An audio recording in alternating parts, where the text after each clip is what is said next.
Hello, everyone. Welcome to episode 2 of Slogan's Rock and Metal Extravaganza. And we're here to talk about the second album by Triumph, Rock and Roll Machine, the original Canadian version that most people outside of Canada have never heard of, but did really well in Canada. So, if Byron wants to start and discuss how he got into this album or how he first heard of it or whatever, and talk about it. And go ahead. Well, like I had said last week, these first two albums were next to impossible to find here in the U.S. I had a friend. He was a guy I met. He was stationed here at the Air Force Base. He was a record guy. Yep. And so he'd been in Japan. He didn't get this in Japan as far as I know, but he had this and he was willing to sell it to me. So I bought it off of him. You can see it's just a limited edition silver vinyl copy. So that's how I acquired it. And, so half the tracks on here, most people have never heard, just like on the album back here, because they never released in the U.S. at least. You Canadians probably know them. Yeah, some of you do. But so it was pretty hard to come across. And the first one has been reissued on that in the beginning CD. Apparently this has been reissued on CD in the US, but I've never come across a copy of it. So somebody might have it. But so I'll talk about it a little bit. I feel like on this album they've gotten a little more focused on where they're headed, but they're still not quite there. There's no duds on this album, I don't think. Where the first album there was one or two songs that were like, I could take or do, take or leave. But we're getting a little more. Gil sings a little more on this album than he did on the first record, where I think Rick sang more than 50% on the first one. Gil's probably a little more than 50% on this. They dabble in some prog on this record like they did on the first album, but you could see that they really weren't going to be a prog band. They just kind of wanted to dabble in it, and they really didn't do any more prog after this album. But they seem to have melded. Like the first album, there's either rock or there's a prog song, and they seem to have kind of melded those together in some of their future tracks. But so I'll start with the songs here, and you guys can show yourselves if you want. It's me. Whatever. It doesn't. You don't have to, unless you want to some more of that. But I feel like I'm the only one on here when you do. So the first track on here, Takes Time. That's written by all three guys in the band. Yep. 3 minutes, 48 seconds. It's a Gil song, or Gil singing on it. To me, this is like What's Another Day of Rock and Roll, kind of part 2. It's kind of a continuation on that. It's got a similar feel. And once again, it's about a guy in a band, like What's Another Day of Rock and Roll. And it's about him and all the women he's meeting, and, how they need to stand out to him or something. That's not a bad track. Track 2, Bring It On Home. That's 4.5 minutes. This one was written by Emmett and Levine. Rick singing it. To me, this is a typical type of Rick song. Starts out with, you got some 12-string acoustic guitar in the intro, and then they start to bring the band in, and you get some electric guitars in the chorus, and they do that a couple times. Rick's got a real good solo on here, and I think his vocals sound really great on this, and I really like the chorus on that track. So I think it's really strong song. Next track, we get Little Texas Shaker. This was written by the band again, and 3.5 minutes or so. Gil singing this, and this one's heavy. Lots of different riffs in it. Just about meeting some chicks when they're on the road in San Antonio, down in Texas, and I guess they were real popular early on in San Antonio. A lot of the radio stations there really liked them and played them quite a bit, so they had a big following down in that area.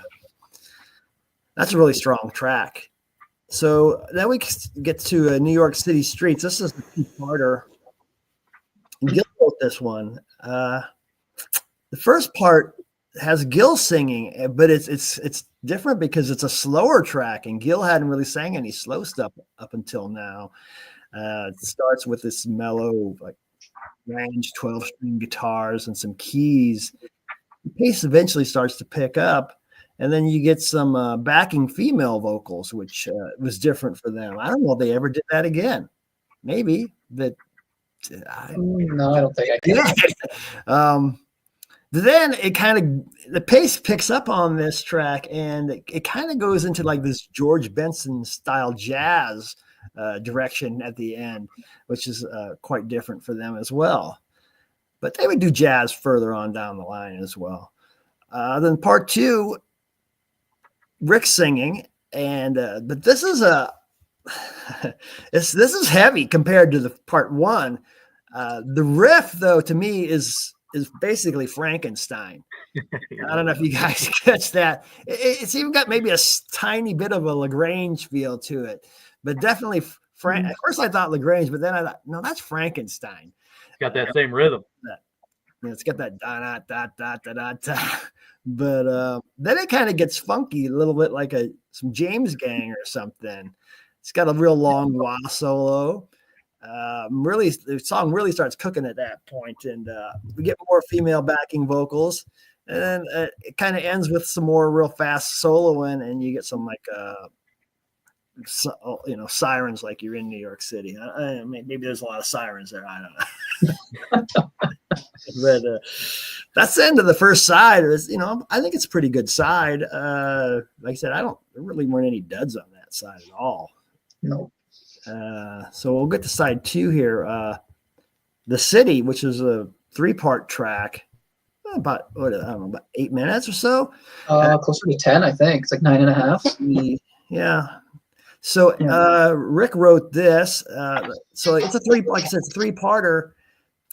I'm gonna mention how it reminds me of some different things here. Like I seem to do that quite a bit, actually, though. But to me, the start of this reminds me of King Crimson Mars, which wasn't on any studio albums, but they did it live a lot in the early days. Because it's got the drums, dum da da da dum da da da dum. Yeah, it's got that same feel to it. On In the Wake of Poseidon, there's a Devil's Triangle that does that. Yeah. I was listening to a little bit of that too, and I think, well, it's kind of like that too. Child in Time, White Rabbit. That's been done a lot of times, right? That's an old war march. Yes, it is. So, but it kind of starts out like that with the synths and the drums starting to fade in. But then the guitars come in, and it's kind of like, and the riff, it's not the exact same, but it reminds me a lot of Black Sabbath, the song.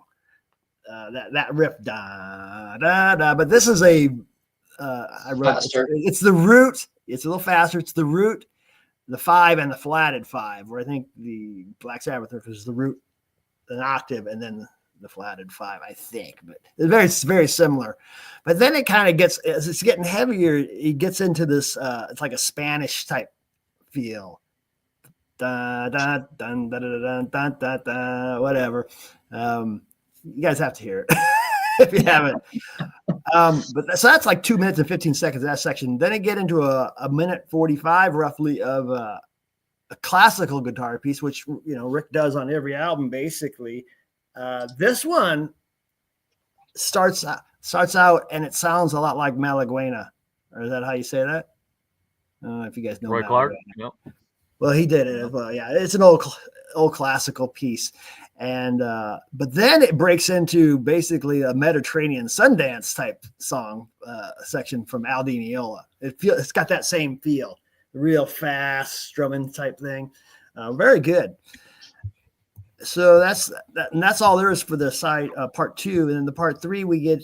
I'm going to go again and say once again, this reminds me of early King Crimson because it's got this mellotron. I don't know if it's a mellotron playing flute or there's some mellotron and some flute, but I think it's might be a little bit of both, and acoustic guitar. So it's got that feel off the very first or second King Crimson album, for at least initially. Rick comes in and he's singing. The drums and the bass start to come in after a couple verses. Then it gets back into that heavy Spanish riff again, and then we get a nice, real melodic solo from Rick. But then the pace really picks up and it starts to rock out quite a bit. And then it gets all quiet again and you just get a little bit of mellotron to finish it up with a gong. That last section's like 5 minutes and 20 seconds. So yeah, City's really good. It borrows heavily from a lot of other things that I've heard, but I still really like it a lot. See the next track, Rocky Mountain Way. Yes, the Joe Walsh track. My notes. So Gil sings this. I said, there's nothing wrong with it, but they don't add anything new to the track other than they removed the voice box, basically, that Joe's playing on it. I can take it or leave it. Makes you wonder if it's a label decision, maybe. Yeah, it could have been, or they needed one more song and they didn't have anything. It's fine. It's whatever. It's okay. So then the final track, 6 minutes and 53 seconds, The Rock and Roll Machine. Gil wrote this, and it's a Gil type song. They're kind of pigeonholing him on these first two albums, Rock and Roll Machine. That sounds like something he would sing about. The real fast rocker. It kind of reminds me a little bit of their song Allied Forces as far as the way it sounds. Okay, so it's got a really long guitar solo in the middle of it. And that was Rick's solo spotlight for most of the tours. Maybe all their tours. I don't know. When I saw him, that's what he did. And I think it's on their live album. So it was probably something they played throughout their career. And the solo, I think, is pretty good.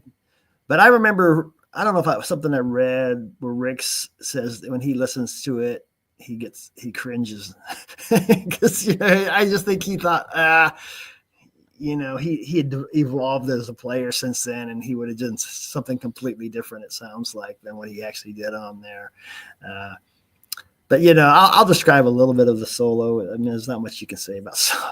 But it kind of starts with like a real fast one, like he's doing a lot of this single string picking, like maybe Angus Young might do on some AC/DC things.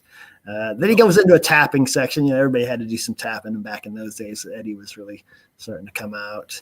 Another fast section with a lot of echo. And then the end of the solo, it's got that Whole Lot of Love feel. So he's doing this, kind of little clean picking with that Led Zeppelin type feel to it. But it also, the clean picking reminds me a little bit of some of the guitar solo in Black Sabbath, The Warning, where he's doing some clean picking in there. I know that's a long song, so it's hard to pinpoint where that was, but then they go back into the song, the real fast song, and they sing the choruses and the winds, and that's the end of the track. But it's a pretty good track. But I'm kind of just rambling at this point. I'm gonna give this album an 8, just a nudge higher than the first album. They're very similar, but I think this one might be a tad better. 8's, I feel like almost 8's a little high, but I said it's got to be a little bit better than the first one, so I'm going to go with 8. And I'm done. All right, cool. Let's go to some of the comments. Let's see what we got here. I see DC said tapping leads to noodling. Yep, I saw that. Yeah, someone was asking about the year. It was the 77, and when did Van Halen 1 come out? 78. 78. Well, is he tapping on that, or is he not really tapping, or is he just? He is tapping. Well, the video on that Toronto Fest, it looks like he's doing a lot of hammer-ons and stuff. But, yeah, I wonder if he's doing 3-finger hammer-on pull-offs, or if he's tapping that.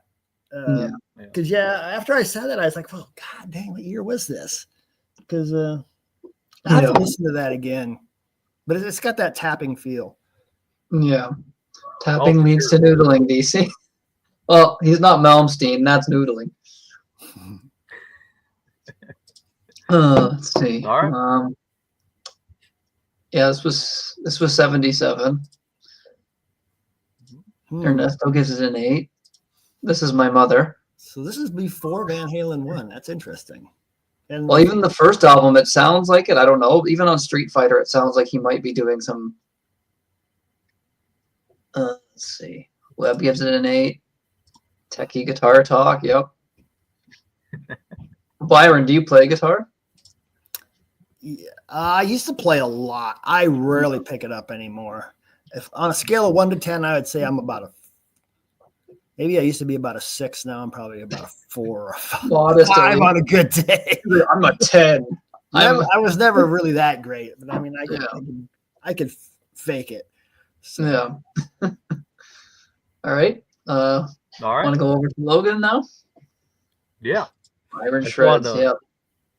I just wanted to mention that this got to the Billboard Top 200 at 182 in the States. So it barely cracked it, but they did get to it. And it's certified 2 times platinum in Canada. I'm sure Sydney's going to go into that more when we talk, he goes. Was that I guess I'll go into the songs, though. Was that the reissue that got? No, the original. The original. Oh, the original. Yeah. Okay. But, yeah. All right, I'll go into the song. So the first one is Takes Time, which I wrote down exactly what Byron said pretty much. So Really? What's Another Day for Rock and Roll Part 2, He's even doing that 16th note groove at the start, but then it goes kind of into its own thing, Straightforward 4 on the floor rocker about Gil, being on the road and can't be tied down. That's what I wrote down. But yeah, it's got a cool break in the middle. I like Rick's solo in the song. He does a lot of hammer-on work at the end of the solo, from what I remember. But then we got Bringing It On Home. And I love the switch between acoustic and electric on this song. Yeah. And that riff in the electric part reminds me of What Is and What Should Never Be. The verse on Zeppelin. It's kind of got that feel to it. I love the melodic chorus. It's got cool backup vocals, too. And I could have seen this one being out as a single, probably. And then we get to Little Texas Shaker, which is one of my favorite Gil songs, like ever, probably. I love his vocal on this song. Swagger and energy is what I wrote down. Pure rock and roll for 3 minutes. And I think he's really coming into his own here with the vocal.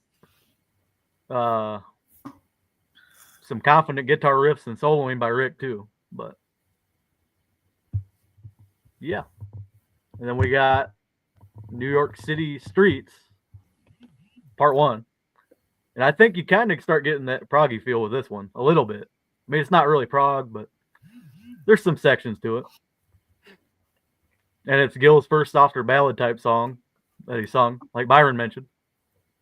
And I wrote about the lyrics to these 2 songs being about the state of New York.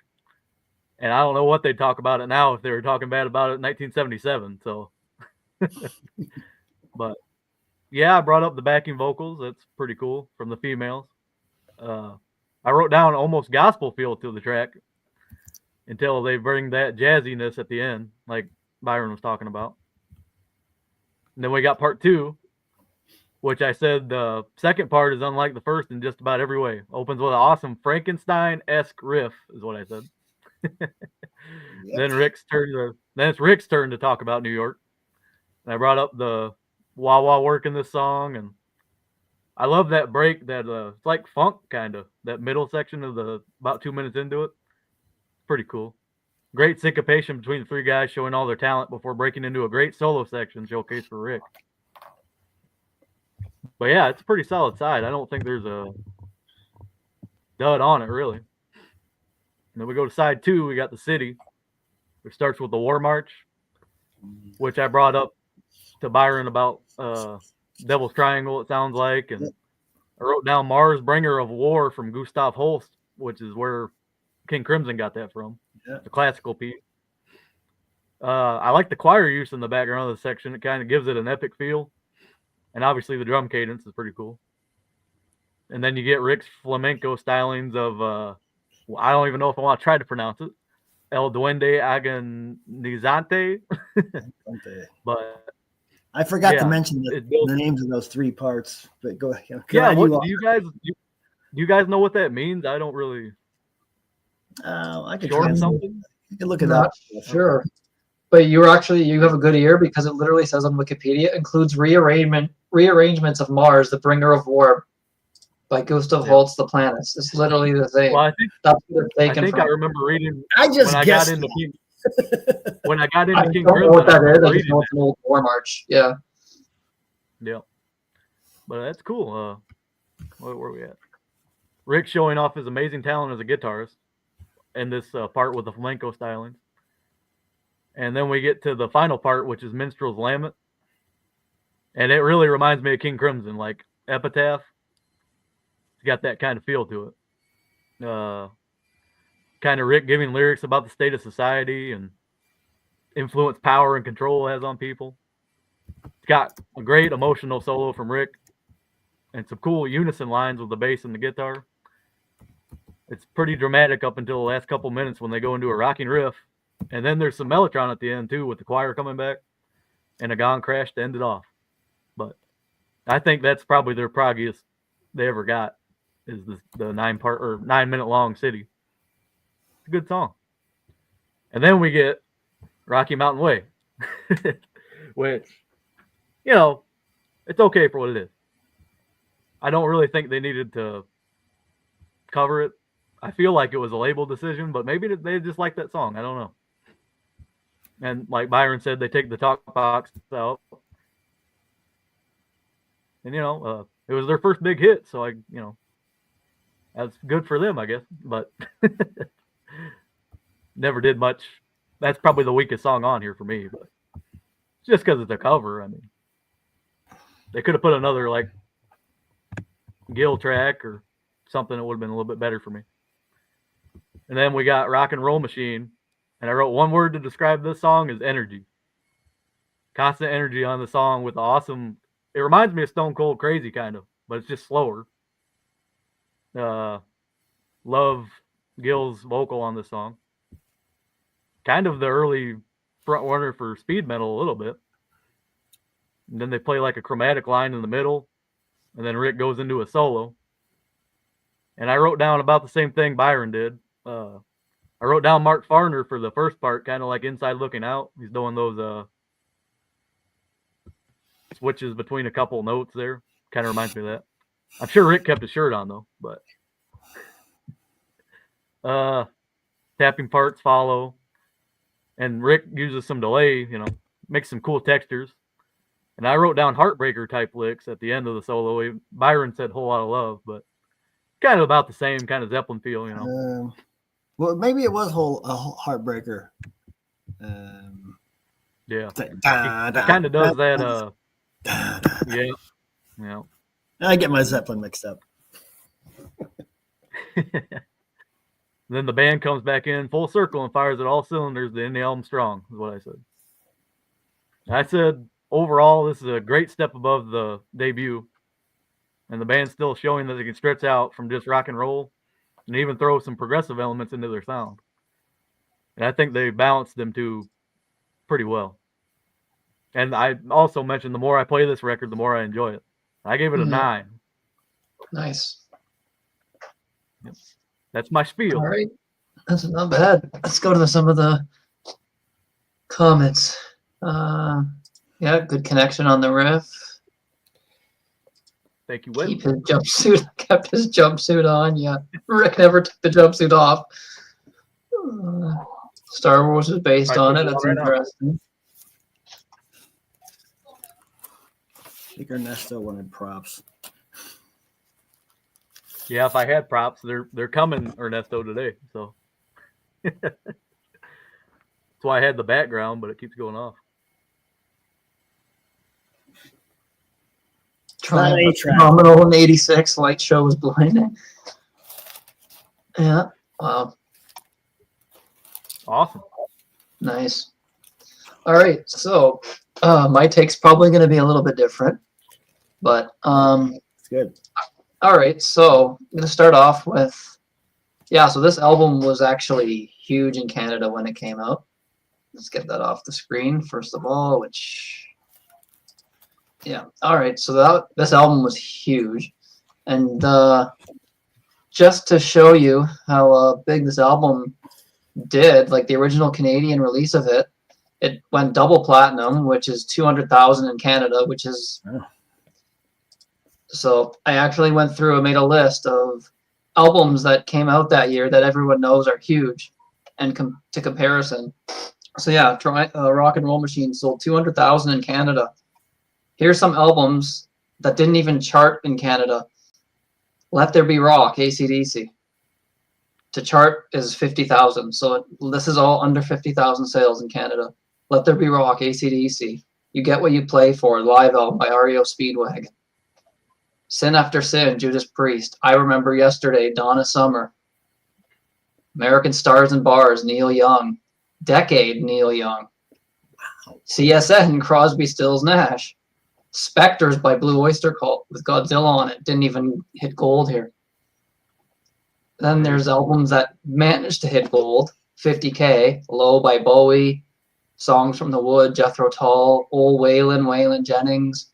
Here You Come Again, Dolly Parton, Moonflower, Santana, All in All, Earth, Wind and Fire, and Draw the Line, Aerosmith. Those are all just 50K here.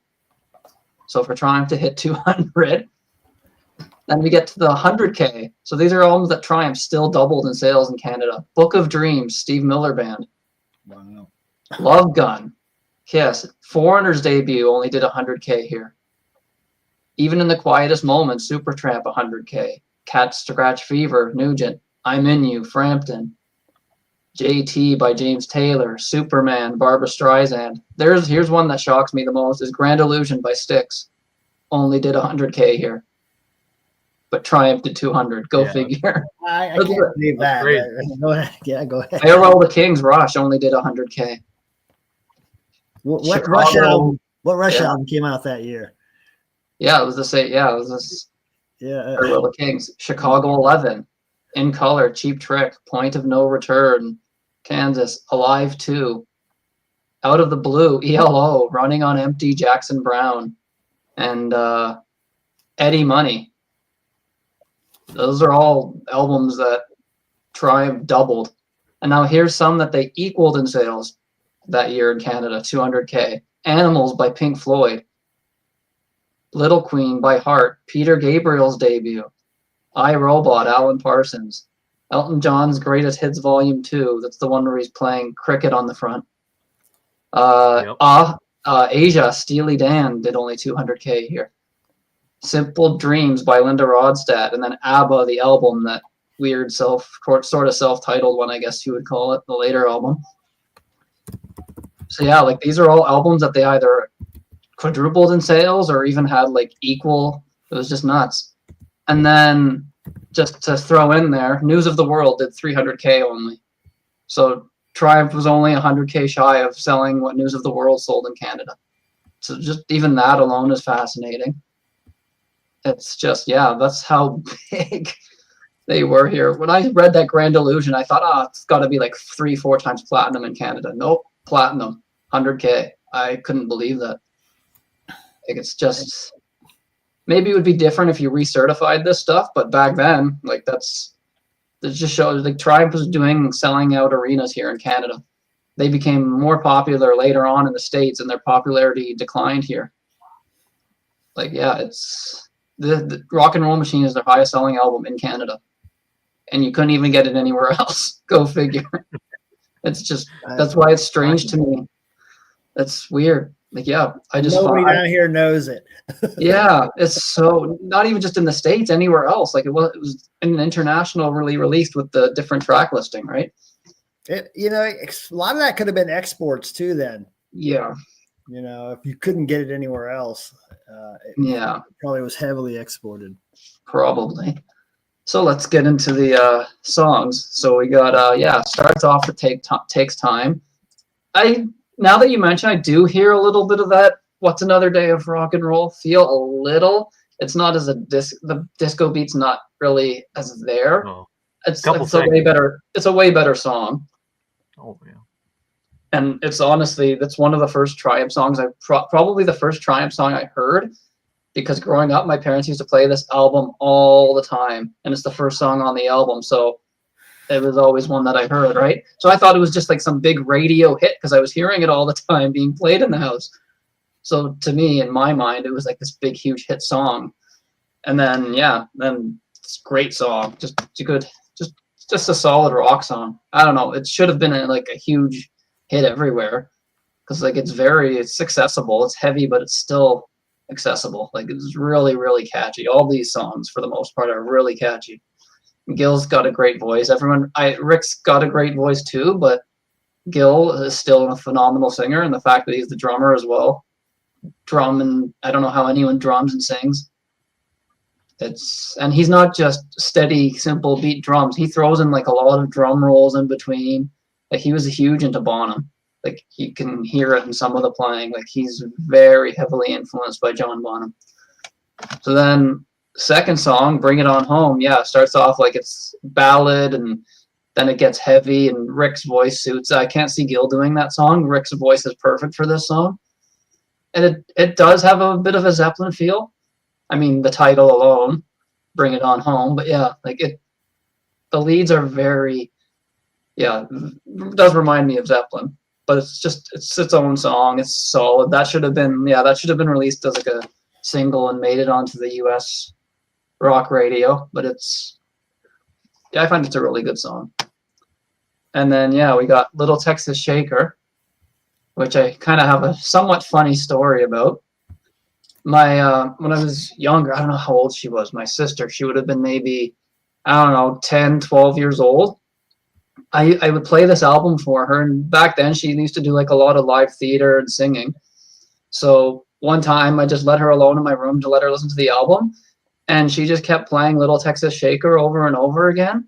All you hear, I'm downstairs, all I hear from the bedroom is my little sister screaming, "Gotta Shake It," at the top of her voice, and it's not exactly an appropriate song for a little girl to be singing with the lyrics, but it was hilarious. It's just hysterical, hearing this little girl just in the bedroom just rocking out, singing along, rocking out to Tribe, going, "Shake it!" It's like, oh my God. Yeah, it was funny. But yeah, the song reminds me, to me, it sounds like the Hendrix song, Fire. Sorry, not Fire. Foxy Lady. Foxy Lady. It has that whole general riff to it. The whole vibe. It's a little bit different. I don't know if the chords are the same, but the feeling is there. To me, it sounds a lot like Foxy Lady. Solo's different, but it's that's just the whole rhythm of it. But it's such a great song. Gil's voice on it is great. Just a great high energy rock song. Then yeah, New York City Streets. I don't know if they were shot or robbed when they went to New York, because the whole, like, I guess they didn't want to call it Toronto City Streets, so they didn't want to get in trouble, so they called it New York City. Yeah, they wouldn't have went 2 times platinum if they did that. Yeah. So they're like, what's a big city we can, with the whole, you might be soon come face to face with somebody's loaded gun. It was just like, really, yeah, I don't know. That's probably, I mean, I guess it wasn't going to be a hit in New York with that. Yeah. Yeah, like the first part is really, really cool. Like you said, there's that really, it ends with that really jazzy element at the end. This just showed Rick could play anything. He could play hard rock, heavy metal, whatever you want to call it, and he could play jazz. He could play any style. Like, he's such a talented and underrated guitar player. Like, yeah, the first part anyways is, ends on that jazzy part. And then, yes, the second part is total Frankenstein. Even Cheap Sunglasses by ZZ Top has that same.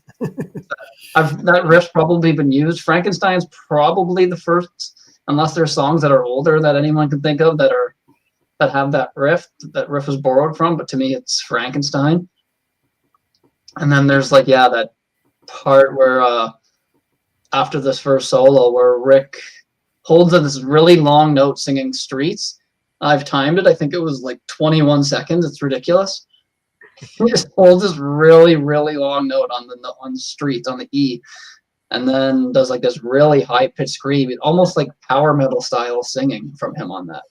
How high his vocals go, like Triumph probably could have been a power metal band in like the 90s or whatever if they continued on, because he had the voice for it.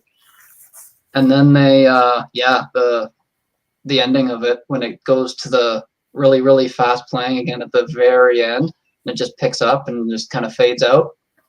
I always like turn the sound up as loud as I can at the end during the fade out to hear how the solo is still going. That's a pet peeve of mine, is when solos fade out. So I'm kind of like always turning it up to see how good the solo is. And I wish it kept going. Live, it would have been probably amazing to see that keep going. And yeah, such a great high energy song. And then The City. This again, almost the chords aren't the same, but it reminds me of Stairway to Heaven, the way the song is set up.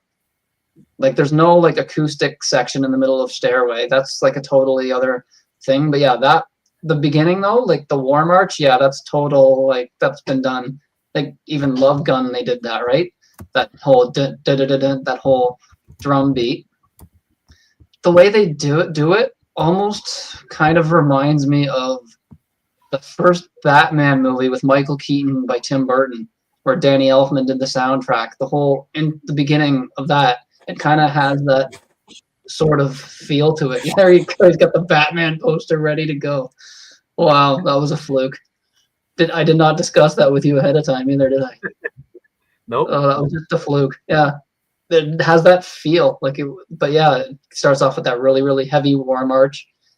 And then, yeah, there's the middle section where he's playing on the acoustic guitar, and they're, again, showing how he can play anything.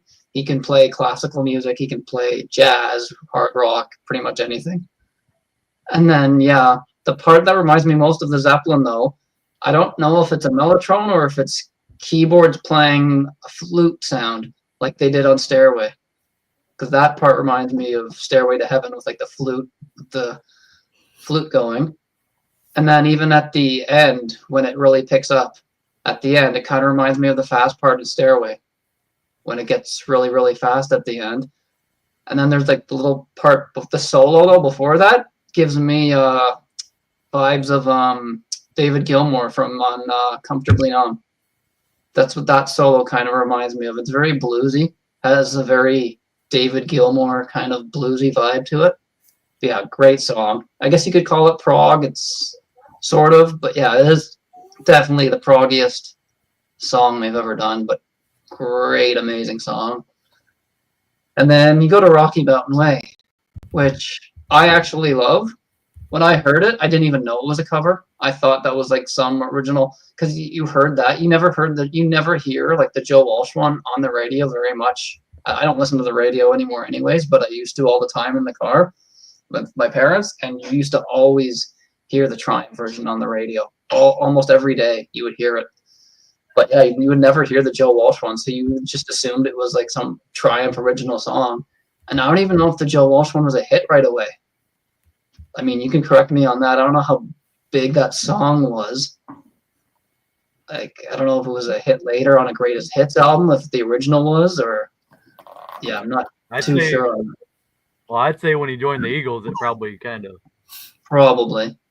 But I don't think it was a massive hit. Like, yeah, I think it was the biggest hit for Triumph on this album, of course, the cover song, right? So I don't know how well that did for them when it's not their song. You don't get any of the writing royalties, or they changed it a little bit. Like, it doesn't sound the same because it doesn't have the keyboards and it doesn't have the talk box. They just kind of threw in their own leads to it. So they changed it. I think that's how you should do a cover. What's the point of doing it the same? I don't know. There's no point of just copying it directly. I mean, you don't want to go down Johnny Be Good Priest territory and totally change it. But yeah, but no, I thought they did a fine version of it. I don't mind it. It would have been nice to have an extra song instead, but I don't think it kills the album by any means because it's still a well done song. And then yeah, Rock and Roll Machine reminds me of Speed King. And I think even Mike Levine, I remember hearing an interview, he said, yeah, that we basically just ripped off Speed King, because even that one, even the one part with that descending riff, that that whole part, total Speed King, which has been used in everything.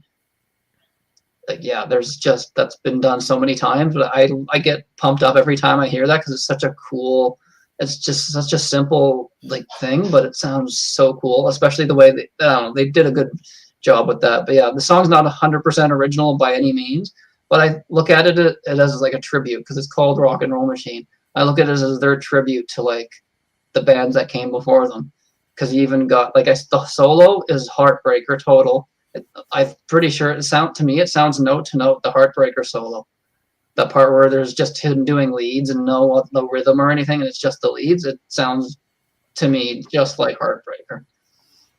But yeah, the main riff is, I think, even total Speed King, and then yeah, that descending part is Speed King as well. Yeah, just such a great high energy song. I don't look at it like, yeah, they're copying, but I look at it as like a tribute. Like they're doing it as a tribute. The song is called Rock and Roll Machine, so to me, it's them doing a tribute as to Purple and Zeppelin, because they originally started off doing covers of them anyway, so it's not too surprising. Yeah, everyone, you'll hear that with every band, though, right? You can listen to any band and hear parts. Oh, this sounds like this. Oh, this sounds like that. So they weren't alone in the borrowing category. Zeppelin wasn't, for sure. That's a whole other thing. But yeah, so yeah, that was pretty good. Wow, go bang that out in 42 minutes. Surprise. With all the I'm giving this a perfect 10. Wow. Even the Rocky Mountain Way cover, I love it. There's no duds on this. Debu's a 9.5. This one's 10. It's, I don't know. To me, it's I've heard this album more than any album in my life. It's just, yeah, I've played this more than anything. I picked it up again shortly before doing this, knowing I probably didn't need to because I know it well enough.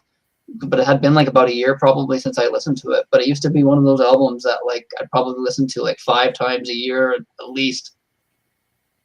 It's just, to me, it's a classic album, and it's, yeah, no duds. I could listen to it over and over again, and I'm like can sing along to it, know what the lyrics are going to be on every song at each part of the song. It's just one of those albums for me. So yeah, it's a great album. I would give it a perfect 10. So yeah, let's do a little trivia for a little bit, maybe.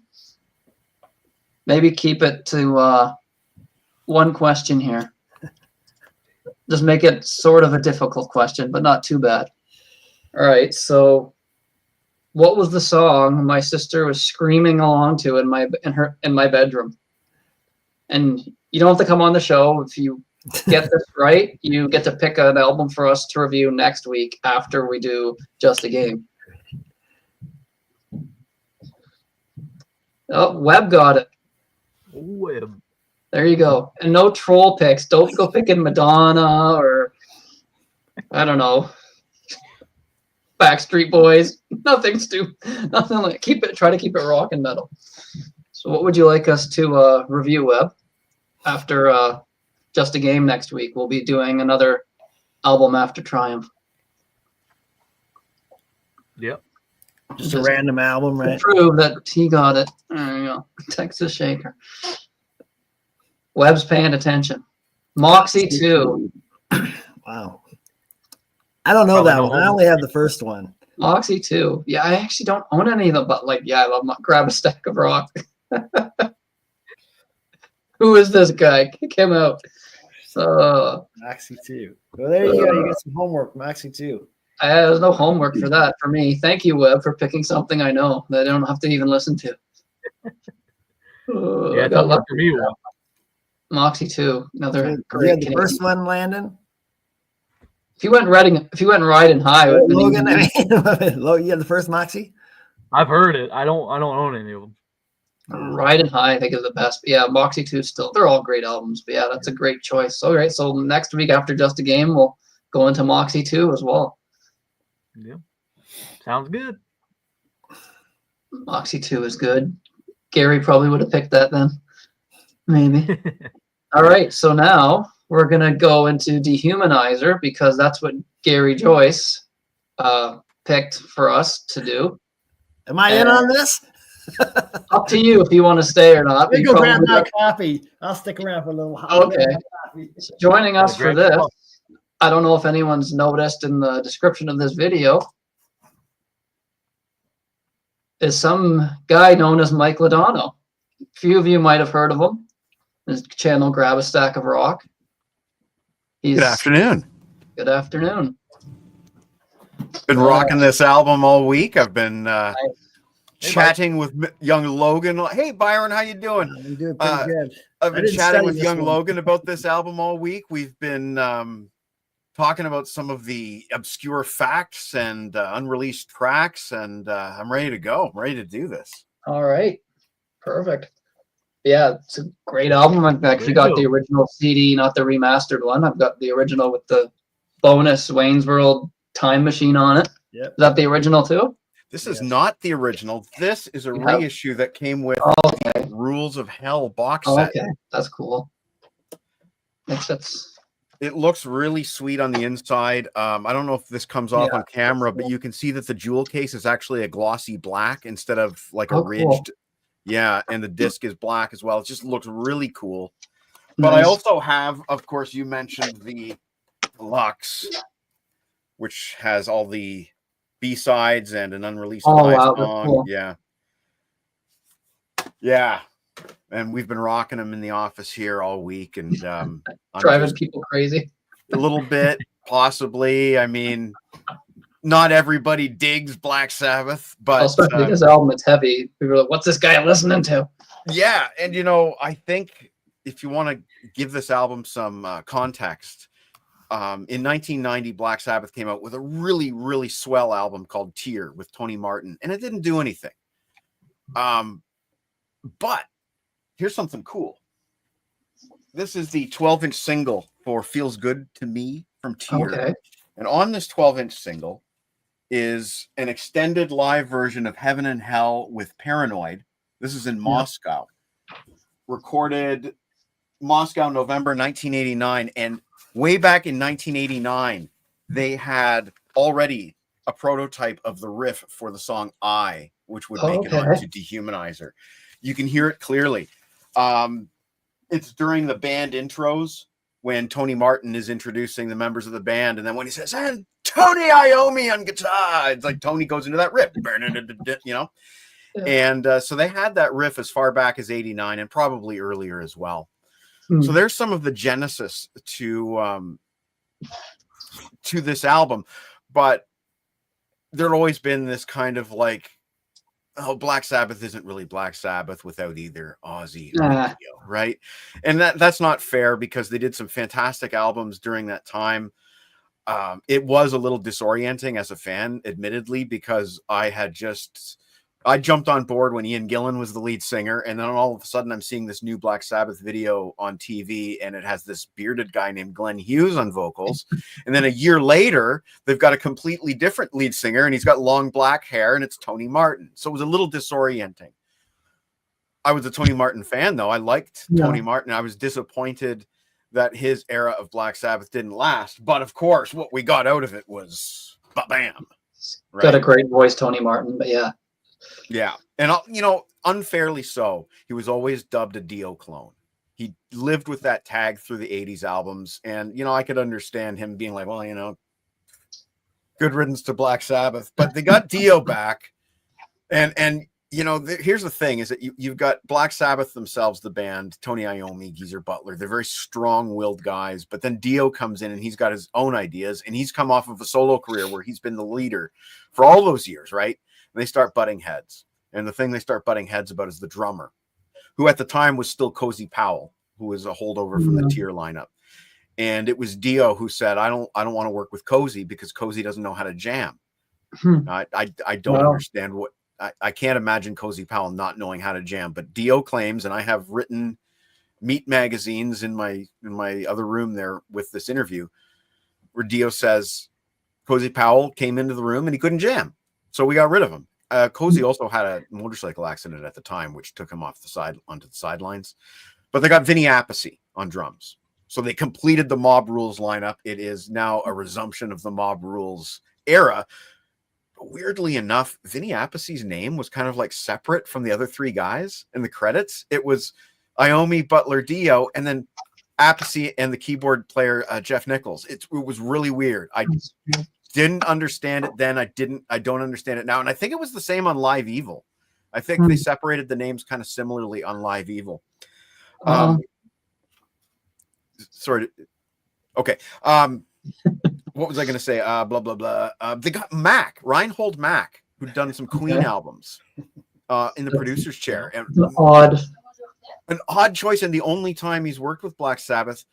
Man, what a sound. This is one of my favorite produced Black Sabbath albums. I don't think Vinny Appice has ever sounded better than he sounds on this. I really don't.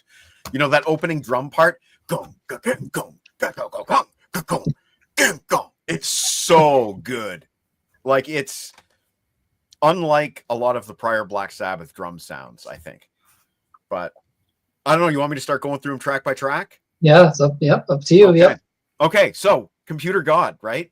Opening track. The title was taken from a Geezer Butler Band song that was never released. But man, as soon as Dio comes in after that opening drum part that I just mimed with that waiting for the revolution, like it's like holy crap! Like Dio was singing harder, I think, on this album than he had really ever sung before, or at least since maybe Mob Rules. You know, I think he was singing hard. The lyrics are cool.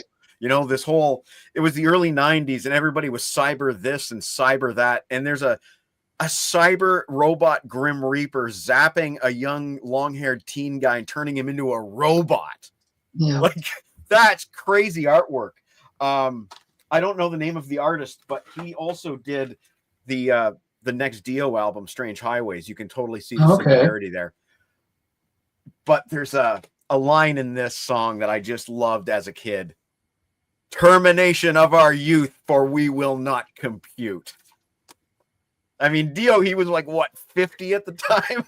But he's singing songs that kids could identify with. And this is at the height of grunge. And even though Black Sabbath were not big during grunge, they were considered sort of like the forefathers of grunge with Neil Young. You know, every band from Soundgarden to Pearl Jam cited Black Sabbath as an influence. And now here's a legitimate lineup of Black Sabbath coming out with some killer music. Unfortunately, just, you know, unless it was Ozzy singing for Sabbath, I don't think it would have taken off during the grunge era.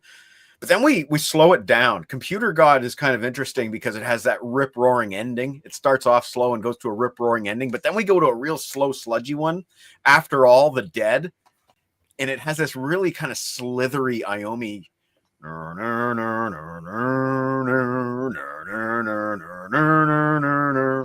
It's really slithery and haunting. And then Dio comes in singing so slowly. What would you say to the dead? And you know, it's so heavy. It sounds like something, if it wasn't for Dio's vocals, it sounds like something that could have been that first Sabbath album, you know, with that slow, deliberate hammering away like that. If it wasn't Dio singing, it could have been on the first Sabbath album. I mean, we're talking two like banging songs in a row that are hits for me, 10 out of 10 songs in a row. And then we get to the single TV Crimes, which I think it kind of threw me a bit because it's really frantic. You know, it's really frantic. It reminds me a lot of on Dio's previous solo album. There was I can't remember the song, but there was a really frantic, fast one on there. And it kind of reminds me of that. But it had a really kind of funny music video with this stolen TV that keeps getting passed from person to person. The song is about televangelism, which is, you know, that's a popular song for Black Sabbath, Ozzy, Dio. You know, low-hanging fruit, really. But, you know, it's a good tune. It's a good tune. I don't think it's a highlight, and I don't think it should have been the single necessarily. I think there's other songs on here that are way better, which I'll get to. Letters from Earth, I think, is better. That's an interesting song. It's slower, but it's got some melody. It's got some drive. Is this another one that Geezer wrote? Let me just check my notes here. Computer God. No, this isn't one of the songs that Geezer wrote. Master of Insanity is, which is the next song, which I may as well go to anyway. That one's a really cool song. And Logan asked me if I had also the TV Crime CD single. Forgot this. Oh, cool. this has the Letters from Earth alternate version that you were asking me about. So there's that. Paranoid Live. Yeah, now here's the thing though, is the live tracks on this are just Live Evil. So not Oh, they're not even new recording. That's no. The deluxe has live Oh, stuff from the Dehumanizer era. But two good songs in a row there. I think it's good that they have different tempos. Letters from Earth being slower, and then Master of Insanity being kind of a fast blast to end side one. Tony Iommi, he's great at writing riffs, and these two songs, they both have great riffs, just different tempos, different styles. Moving on to side two, we have Time Machine. There's two versions of Time Machine. yeah. Because the movie Wayne's World came out long before the album did, and that song was in a really cool scene. I don't know if you guys remember, but it was the scene where Wayne is getting pulled over by a traffic cop, and it's Robert Patrick from the Terminator, which was hot off the presses. Yeah. And he holds up a picture of John Connor. Have you seen this boy? Hilarious. And Wayne just goes into the camera, takes off, and it's Time Machine by Black Sabbath that's playing in that scene. Really funny scene, really memorable. I think I like the Wayne's World one better. It has this kind of cool keyboardy effect in the opening. You know, I kind of like it better. I think it's a little sharper. I think it had a different producer as well. I don't think Mac was the producer when they recorded that. I think it came before they hired Mac. I'm not 100% certain because it doesn't say on the back cover here. It does say original album produced by Mac. So I'm assuming that means the bonus tracks were not. Okay. It was included on the original CD version, the one that Sydney showed earlier. So did they re-record that specifically for the movie? That's all they did? They went and just redid it? I think Instead the of other way having around. a song just taken and put on there, they re-recorded it. I think it was the other way around. I think they recorded the movie version and then re-recorded that for the album. Weird. Might have been for record label reasons. Maybe. Because this was really released on Warner originally, and I don't think Wayne's World was. Oh yeah, that was on a different label. You have to go by the movie, right? Yeah. I'm just speculating here. I don't remember. I just remember that I needed to get that Wayne's World soundtrack because it had the new Black Sabbath song on it. And oh my God, I've been waiting for this, right? Yeah. Like the magazines have been writing about, oh, Dio's back. And now we finally get new Sabbath. And I was like, hell yeah. Now I got to go see this movie. Yeah. They did two versions of Mob Rules as well. One for the heavy metal. Yep. So bingo. Yeah. Closing in on side two, Sins of the Father. I think if there's one song that maybe I'd skip, it's Sins of the Father. It's okay. It's not particularly memorable. It has sort of a slower section in there that I don't think is as good as the rest of the song. But then we get into Too Late, which I guess we'll call a ballad. For lack of better words, we'll call it a ballad. And it has that kind of crying guitar sound that Iommi's doing there. And very delicate picking and also very delicate singing from Dio until we hit the chorus where it's too late for tears. And he pours it all in again. And I need to drink my coffee for my throat that I'm now. For your Dio impressions. For my Dio impressions. It's not easy. I shouldn't be doing this. It's only 1 o'clock. Do Holy Diver now, the whole song. No. Oh, goodness. We won't go there. But I think Too Late's a fantastic song. I think it's underappreciated. It kind of disappears on this album right in the middle of side two because, let's face it, when you're listening to this album, and I had it on cassette when I was a kid. Yeah. You flip that cassette over, and the whole time I'm just anticipating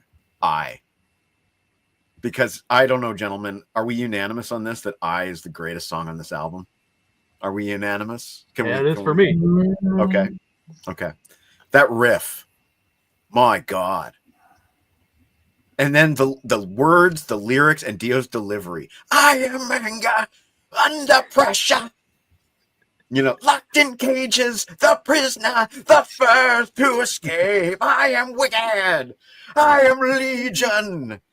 Ride together. Don't try it. The power's in one. I'm sorry if I'm ruining your show. No, you're enhancing it. Oh my God. I never know because, you know, like let's say when I'm driving around in the car, there'll be somebody in the back seat that says, yes, exactly. Like there's such, I'm the giver.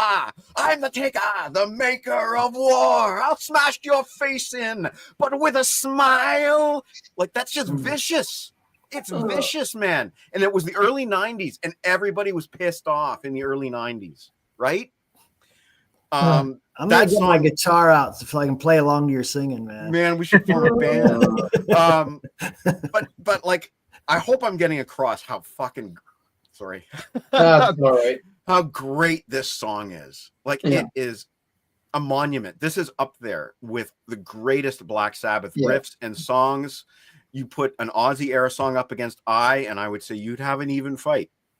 I don't care which singer you prefer. I don't care which lyricist you prefer, because, you know, Geezer wrote the lyrics for a lot of the Ozzy stuff, whereas Dio tended to write his own lyrics.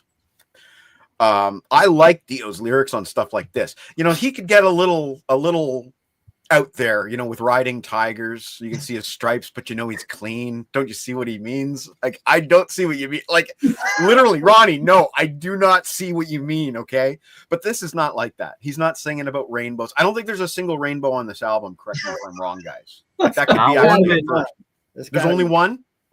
No, not one. There you go. I think this might be the first Dio album that he was the lead singer on since, you know, the Rainbow Days, without a rainbow song on it. You know, he's always had, there's a crack in the rainbow. There's always some rainbow reference on everything he writes. And this is the first one without. So there you go. After I've exhausted myself with all that singing, because that's what I would be doing as a kid, man. I'd be jumping on my bed with my air guitar. And then you're just left with the last song, Buried Alive, which to me is just brutality. That riff is brutal. You know, really heavy stuff and bleak lyrics, you know, when the last, you know, hammer in the last nail and you're buried alive. That's bleak stuff. But again, it was the 90s. We weren't looking at, you know, kittens, sunshines and rainbows. It wasn't sunshine and rain. It literally wasn't sunshine and rainbows. Exactly. It was a different time. Grunge had really changed the face of music. You know, it made, within a year, it made a lot of stuff sound silly. I'm not joking. I remember working in my record store, and you know, there were certain bands that were forbidden to be played, but I knew nobody would be coming in and checking on me. So I put on some Iron Maiden, some classic Iron Maiden with Bruce Dickinson. These kids started breaking out in laughter. Really? Because it was ridiculous sounding to them. This guy going, run to the... It was ridiculous to them because they were listening to even float around like butterflies, you know? You know, so this kind of music was ridiculous to them. And, you know, every band had to adapt to the 90s. And Sabbath did it in such a way that I thought was not betraying their core, not betraying their sound, but making the lyrics just a little bit more impactful. You know, you couldn't really be singing about, oh, you know, Satan's on my tail and the devil's gonna burn me in hell. You know, when kids are like, there's these other bands that are singing about issues I can relate to better. So, you know, when Dio's singing songs about and, you know, strength in numbers, don't try it, the power's in one. You know, he's talking about self-confidence. And that's a message that, tell me I'm wrong, that's a message that every freaking teenage kid needs, right?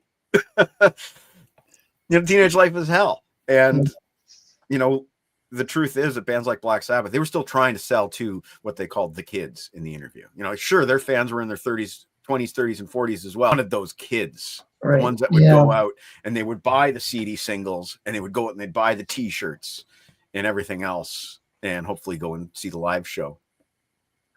Which I guess I'll end by saying it's a real shame how this ended. It started with chaos, you know, with this whole Cozy Powell situation in the band. And also another thing Logan and I talked about, they brought in Tony Martin during the sessions just in case Dio didn't work out. They re-recorded with Tony Martin's vocals the entire album just in case. And they'd done that before. They did it with Ray Gillen and Eternal Idol with Tony Martin. Can you hear those recordings at all, or? I have not. I have not. They're not. Where was I going? Anyway, it ended in chaos because Ozzy was doing his quote-unquote final tour. What a ripoff, eh? No more tours. So he was doing his final 2 shows in Costa Mesa, and they invited Black Sabbath to come out and open for Ozzy. And Dio said, I'm not playing those 2 shows. My last show is whatever it was, the last one before. And he was true to his threat. He did not play those 2 shows. They got Rob Halford from Judas Priest, who was just at one state over in Phoenix, Arizona. And I have a bootleg of that. I have a bootleg VHS. Nice. And they didn't play anything from Dehumanizer. They only played classic songs that Rob would have really been familiar with. Mm-hmm. And he screwed up a couple of things. He came in on Children of the Grave like one verse too soon. But I mean, come on. I mean, it's not his song. He probably had limited time to learn it. No, but man, let me tell you, I really liked Black Sabbath with Rob Halford from Judas Priest. That would have been interesting. It was. And, sorry, Logan? Should have made an album. I should have made an album. Could have made an album. It wasn't the Black last time. Priest? And it wasn't the last time because Rob Halford filled in one more time way later on when Ozzy couldn't make a show. He was sick or whatever.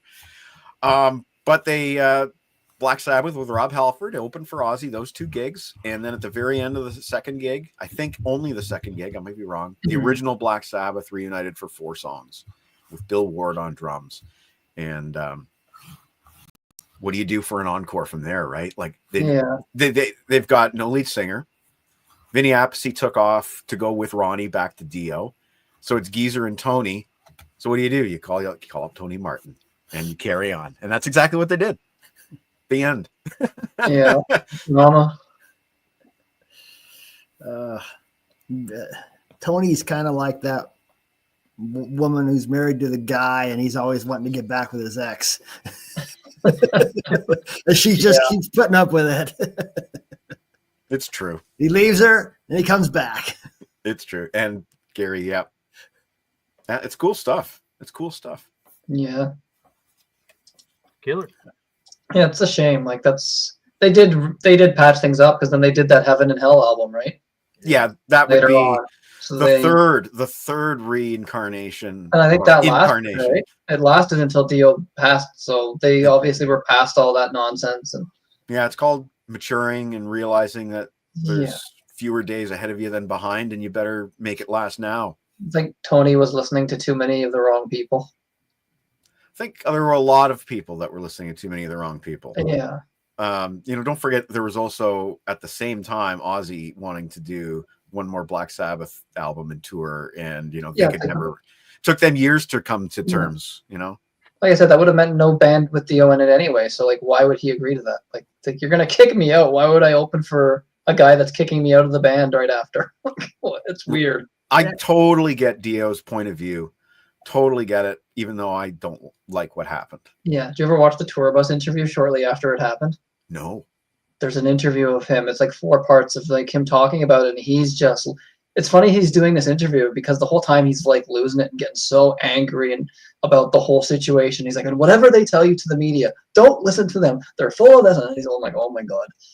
I felt bad for him because he was, And then he even starts showing off Rainbow albums. And he's like, oh, look, they all have Richie on it. That's not a surprise. Oh. It's like he was in a mood that day, but like he did the interview and was nice to the interviewer. But look it up, tour bus interview, brutally honest tour bus interview from Ronnie James Dio in the '90s. Shortly after all that happened, he gets into the whole priest thing, and well, he can be salty. There was an interview, not an interview. There was just a back tour bus autograph signing thing that somebody filmed. And somebody says to Dio, "Oh, I just recently met Vivian Campbell." Yes, and Dio responds something like, "Oh, you sad son of a bitch! I'm so sorry to hear that." Something like that. Wow. I'm glad that people patched things up before it was too late. And I understand him and Vivian also. I think they reconciled a bit before. I'm not sure if they did, but yeah. But I hope they did. You want to think that they did. Well, yeah, I remember there was that one interview. But the thing is, this was like some guy just trying to stir the pot. Because there was one guy who went and talked to Dio in the street and started mentioning Vivian Campbell, and Dio's like, "Oh, he's an F in this. I hope he dies." It's like, oh my God, dude, come on. Yeah, and then the same guy went to Vivian Campbell. Oh, did you hear about Dio saying that he wishes you were dead? It's like this guy's just starting things. That's all that is. That's BS. And then Dio clarified. He's like, "Yeah, of course I don't hope he dies. I was just angry." That's just. He's like, me and him don't talk, but of course I don't want him to actually die. That's ridiculous. Yeah. But like, it's Dio can be quite vicious. Records. Oh, it's just like he was always good with the fans though, from what you see with Dio. Like Ernesto left a really good comment. Sadly, Dio was the side chick. Oh, You know, in reference to his role. And you know what? And it's the same with Sammy Hagar and David Lee Roth. You know, Sammy Hagar always has to live with the fact that he was the side chick, you know, and you just have to live, you have to accept that role in rock history. yeah. And not everybody likes to accept that role, you know. Sammy Hagar certainly did not like to, you know, portray himself as second fiddle to David Lee Roth, and Yeah. Dio hated being compared to Ozzy. People couldn't move past the whole Ozzy thing, but And I get it. I mean, the guy was an iconic, pioneering frontman and a very talented lead singer, at least until the mid to late 80s. yeah. And but Dio maintained that voice, and really he outlasted Ozzy in terms of vocal tenacity. All right. And I don't think Ozzy could ever pull off the Dio material. There's no way. Oh, it wouldn't. You'd have to rearrange some of pull those off tunes. the Ozzy material half the time. It would, This is true. Yeah. This is true. He couldn't sing Sabbath, Bloody Sabbath anymore. it would be like Vince Neil trying to sing opera. Like, yeah, it's not happening. He's laughing at the thought of it. Last night, Sydney was going off about Vince Neil in the comments too, if I remember correctly. Nothing against him personally, but oh my god, yeah. Well, I have long called Vince Neil the laziest singer in rock. Yeah, I don't know if it's just he doesn't have the voice for rock. Like He did at one point. the But right he's not. singer. He's not, I don't know. know. Anyways, move on to Logan for his take on this. All right, cool. I want to mention about the charts that's got the number 44 too. Oh wow, So, that's it's pretty high for 92. I mean, for Sabbath. Exactly. Yeah, I pretty much mentioned all the things Mike said about, you know, Costa Mesa shows, and you know, Cozy didn't play on the record because of his hip or whatever. He broke his hip, yeah, horse riding accident or something. yeah. Or motorcycle. He did both. He did motorcycles and horses. Well, isn't that what? Did he die on a motorcycle? Oh, that was a He car died on a accident. motorcycle. He Yeah. didn't die on a horse. Car accident. Okay. Google Yeah. it. All right, I guess we'll go into the songs then. I pretty much wrote down the same thing Mike did for Computer God. I mean, I put creepy sound effects of the Computer God, you know, at the start, you know, all the mechanic noises and Vinny You could do joining the- You could mime the drum part like I did. and it's kill. I do agree with you. Probably Vinny sounds his best on this record. Probably great intro to the song. You know, Dio's always epic with the vocals. So, and this is really ahead of his time, talking about, you know, worshiping a computer. Yeah, And I wrote 92. down some lyrics. Virtual existence with a superhuman mind, the ultimate creation, destroyer of mankind. I mean, come on. It's pretty killer. I love that slow middle section too. Dio gives a great vocal there. And then it goes back into the original riff and speeds up in tempo after for the solo. But yeah, I wrote down it's a great opener. And then we got After All the Dead, which I also mentioned. I mean, 1-2 punch this album is. I mean, both these songs are killer. The second this song starts, you get Ultimate Doom vibes. And Iommi's riff and Dio's lyrics of questioning the afterlife and stuff Yeah. got a unique tone to this song. Song doesn't really let up with a couple different tempo changes. And awesome guitar work from Iommi as usual. I probably wrote down that more than I should have because it's Tony Iommi. Great I mean, riff. you ever Great have riff. that- Great riff. Yeah. Yeah, Yeah. pretty much the whole way through. We got TV Crimes, which is the lead off single. I think Vinny's drumming is very energetic and great in this song. Couple bars before the chorus, he always does some different fills in this song, I noticed. And of course, the song's about Televangelist, which, you know, I wrote down Miracle Man. Metal Church Fake Healer, I brought up too. I wrote down some Dio lyrics for this one too. A supermarket of salvation. Take a look inside the store, shop around and find forgiveness for yourself. But he gives more. Yeah, it's a great rocking track that they made a video for.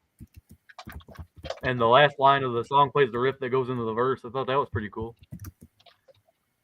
But yeah, I would probably might have went with I as a single over that, but I didn't write too much for Letters from Earth. I like the tone of it. It's got some cool riffs and solos, catchy chorus that'll get stuck in your head, if you play it enough. And then we got Master of Insanity, which is actually one of my favorite Sabbath deep cuts. I love that jazzy riff at the start of it. It's like stop start on the drums and everything. I'm sure that took a couple times for them to get used to doing that. I think I also wrote down Geezer's band member Jimmy Bell wrote this tune, which I didn't know. But Okay. Apparently, he was supposed to And I get guess- credit, but didn't. yeah, and they didn't give him writing credit. Uh-huh. So, yeah, it's hard to tell how much it's different from his, too. I mean, you never know. But yeah, the break into the solo on this song is melodic, and it kind of bridges between the heaviness of the verse and the chorus. Yeah. But yeah, it's about all I had to say about Matt Insanity. We got Time Machine. And it's pretty cool. It's got a chugging riff and pretty cool Ronnie lyrics. I wrote down, "Oh, what you gonna do when there's a part of you that needs to run with the wind?" So kind of going back to Run with the Wolf a little bit, maybe. Yeah. But it's got a pretty cool up-tempo track. Cool bass, great guitar lead lines on the chorus. Now Naomi does a little short solo in this song. I guess I'm kind of either or on this one. I really don't have a preference. I mean, the Wayne's World one is a little bit faster, but Yeah. they're both pretty cool. I want to I say kind of there's agree one, with there's Mike like on Sins of one the Father. different lyric. Yeah. Right, I just want to say there's one. I think it there's different? one different lyric as well that they changed. I'm gonna bring that one up. All right. He's gonna bring it up. Yeah. But then we got Sins of the Father. And yeah, this one's kind of so-so. It's okay. It really doesn't sound like Sabbath at the start. It's really melodic, but that second riff in the song's pretty cool. It's a pretty cool deep cut. And then we got Too Late, which reminds me of Die Young, kind of with the keyboard flourishes at the start. Yeah. Then we get a dramatic tone set with Iomi's acoustic intro. Yeah. Kind of reminds me of Sign of the Southern Cross a little bit. And Dio singing dramatically as always, Then I said the song breaks into a theatrical section with a heavy riff and an awesome solo with Iomi playing with so much emotion and feel. Probably one of my favorite solos on this album. I love that, that high note he does right at the start of the solo. It's killer. Then it fades back into the acoustic section from the start and into the chorus again. And we get to I, which I definitely agree with Mike. This is my favorite song on this record. One of my favorite Sabbath songs, period, is what I wrote. The song grabs you instantly from the start with those bluesy pentatonic lines. And Tony or Geezer playing, then instantly crushes you with a molten riff, is what I said. Yeah, visceral power and aggression in this tune.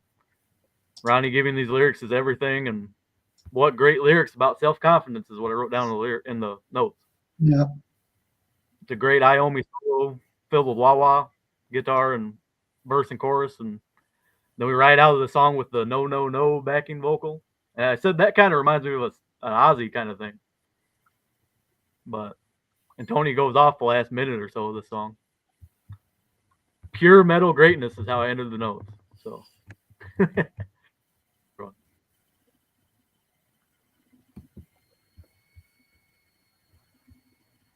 then we got Buried Alive.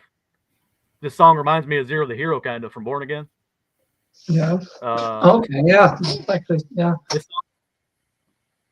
Yeah, it's got that kind of same lower note riff kind of to it. I think this song probably inspired Ronnie heavily getting into the heavier end of his later albums too. Because like Strange Highways, I mean, that's kind of like Dehumanizer Part 2 to me. I mean, it's pretty. But yeah, it's pretty good. Cool Iomi solo at the end and really showing the strength of the rhythm section they had. I think it's a fine way to end this record. And I said overall, Dehumanizer is a very strong release from the reformed lineup of Sabbath, with some of Ronnie's darkest lyrical themes and Iomi's heaviest riffs. It's a must listen for anyone who loves the first two Sabbath Dio albums, if anybody hasn't already, Although this one isn't as strong as those two, I think there's still plenty to love on this record. So I gave it an 8. Solid. That's my spiel. Oh, Mike, did you give it a rating? 8 or a 9, so I'm just going to go 8.5. Okay. All I'll be right. back. I was expecting a 10 for sure from you. All except for, which one did I say? Sins of the Father, Sins of the that I Father, thought yeah. was maybe just a little less. Byron, you got anything to say or? Well, I haven't really listened to this in a couple of years. Okay, well, But I mean, I've had it forever. no. I remember when it first came out. I wasn't digging it that much, but it was just heavy. It was, and you had in the 90s, if you were a metal band, you had to go heavier. You couldn't keep dabbling in this hair metal stuff. You really needed to go heavy, and they did. And it took a while for it to really grow on me, but like I said, it's been a couple years. You guys mentioned, that when I hear that, the chorus immediately just pops up in my head because it just sticks with you. Time Machine. I remember that from the Wayne's World soundtrack, of course. After All the Dead, that's another good one. But like I said, I haven't really listened to this in a while. I remember they came to town on this tour, and I didn't even go. We've all been like that, though, haven't we? Where we've like, oh man, why didn't I do that? But at that point, other things were going on, and I was kind of maybe not in a Sabbath phase or something at that point. But I never saw Sabbath until the Farewell tour. And I had chances, and I just never went. I got to see Dio on the Last in Line tour. It was a great show. He played at a club here. I remember, right? Probably, Angry Machines era or Strange Highways. I didn't go. Now you're like, why didn't I go to these shows? But it is what it is. I mean, to this day, there's a lot of shows I just skip because I think I'm just getting old, and I just You just sort of think, oh, I'll see them one day, and then you're not expecting it to end, right? You're just like, oh, they're never gonna break up. I'll see them eventually, and then back then, and now I'm just old and cranky. Like, I don't want to be around the crowd and stay up that late and have someone bumping into you, and so I'm really not gonna rank it a score. Well, I mean, I might without really listening to it, I'd give it about an 8. That's good for not listening to it. It's not my favorite Sabbath album. No. But there's worse, so I'm going to say it's kind of in the middle. Sure. I don't know if I would rate it as high as Heaven and Hell and Mob Rules, but probably close. I'm more of a Heaven and Hell guy. Mob Rules, I never owned that for a long, long, long time. So, so Heaven and Hell is much more ingrained into my brain. So I'd probably go with an 8, but that's like I said, without really listening to it again. Right. All right, so I'll get into it. I wrote tons of notes for this because I probably haven't listened to this album in about a year, maybe longer, maybe 2-3 years. It's just one of those albums I never really. I mean, I liked it when I heard it. It was just I've got so much music, and you can only there's only so much time. It just randomly will pick something off the shelf. Oh, I'll listen to this. I just for whatever reason. Yeah, but let's listen to it yesterday and just was making tons of notes because I had to because I haven't had enough experience with it, so I didn't want to just be like, oh, this is this. I have a hard time remembering which song was kind of like which, so I would listen to it and just sit there making notes. So it starts off with Computer God. Yeah, it has that really weird intro. Almost sounds like someone hammering away in a factory or something. I don't know what they did to get that, but yeah, really weird sound effect. And then it just starts off with, maybe Dio was I don't know, hitting Ozzy's head. I don't know. Yeah.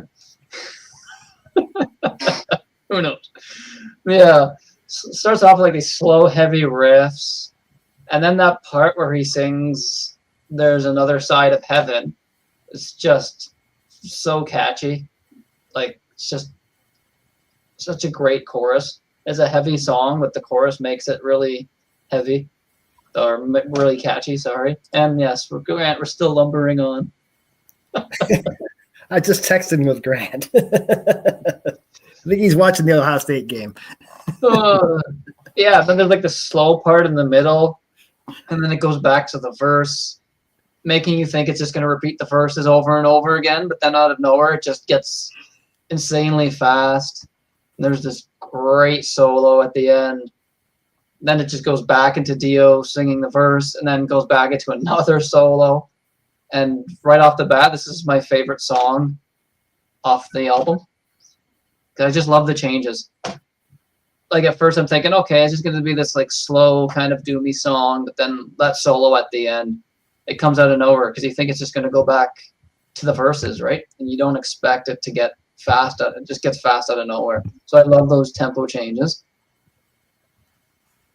After All of the Dead, this might be controversial. It's my least favorite song on the album. It's got slow and heavy riffs. The bridge before the chorus is really catchy, though. I really like the bridge that goes into the chorus, which is also really catchy. And it's just him singing After All, but it works. It's very catchy. It's not that it's a bad song. For me, that brings it down is there's lack of a guitar solo, which every other song, there's not really any memorable guitar solo. So it gets a little bit repetitive. There's a few leads in the background during the ending riffs, but could have used a solo in there to break it up a bit. But still, it's not a horrible song. Like I said, the chorus is really catchy and it gets stuck in your head. It's not a bad song. TV Crimes, it was the single, and that music video was just hilarious. And then, starts off just like these mid-pace riffs and then gets really, really fast. Another amazing bridge again in this song, and then simple chorus of Dio just belting out TV Crime. Nothing really to it, just those two words, but it works. It's just very, very catchy. And then there's this really cool riff after the chorus, which goes into a really great solo. And then at the end of the solo, we mentioned this during the Triumph today with Rock and Roll Machine, it does the Speed King thing again, that descending, that da-da-da-da-da-da, and then, goes right back into the verse after that. So they threw that, which I think they also did on, I think the song The Mob Rules, they did that. Did they not? They did that descending riff from Speed King. Seems like maybe. I don't know. I have to hear it again. Yeah, it's so quick. It's just thrown in there, right? And then it goes back to the verse and then the bridge and chorus again. Yeah, and then it ends on the same riffs that the song started on. So it's just very well-written song. I really do actually like that song. I love the energy to it. And then we get to Letters from Earth. Slow but heavy riffs throughout again.